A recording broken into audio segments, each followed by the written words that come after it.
Luyo sa kainit sa panahon nga dala sa El Nino, ginadagsa karon ang mga sikat na liguanan para pang alibyo sa kainit. Kung ang kadaghanan sa dagat o swimming pool ang destinasyon, ang mga tagakalinan nga layo sa dagat, ang mga sapa sa ilang lugar ang madali-daling adtukan. Gawa sa mas accessible, halos libre o cottage lang ang bayaran kung mga ligo sa maong mga sapa. Usa ni ini mao ang sapa nga makita sa boundary sa City Lawis sa Barangay Gumalang ug Barangay Tamugan. Sanglit sumpay ang maong lugar sa Tamugan River ug pipila lang sab kini ka metros gikan sa Tamugan Bridge, mas ilado ang maong lugar sa tawag na Tamugan River.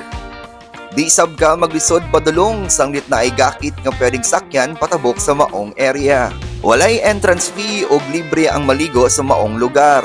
Pero naay pipila ka cottage nga pwedeng rentahan kung gusto nimo og mas plastar. Pwede ra sab mag-iyahay og plastar kung asa nimo gusto magpahimutang. Sanglit na kung bahin sa maong lugar ang landong tungod sa daghang kahoy nga nakapalibot niini. Gawa sa bugnaw nga tubig sa sapa, presko pud ang hangin sa maong area. Swak sa mga taong gusto magpamugnaw og mag-relax karong ting-init. Ang magbarkada nga sinasani Prince og Jason puros mga taga-Talomo District. Gipili daw nga mag-side trip sa Tamugan River gikan ng laag sa may marahan. Friends decided na we'll go somewhere kanina na sapa kay murag lami magpabugnaw. Wala pa nagsisi kay ngano kay kanang lami jud ang tubig for so far for me for my experience. Bugnaw og tinaw nga tubig sab ang nakaengganyo sa pamilya Texon para mobisita sa maong lugar.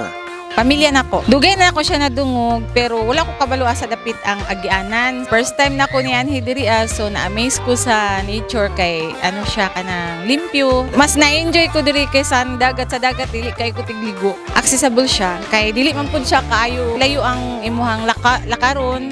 Ngayon ko nga nganong swak kay barato ra masakay kasi nguna 2 pesos lang bayad sus libre pa jud ang kuan cottage lang imong bayaran cost lang 100 pesos so swak jud siya para sa kanang mga simple na living ka-save jud ka.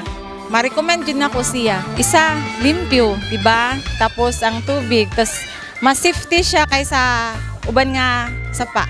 Relaxing jud siya, kanang breathable.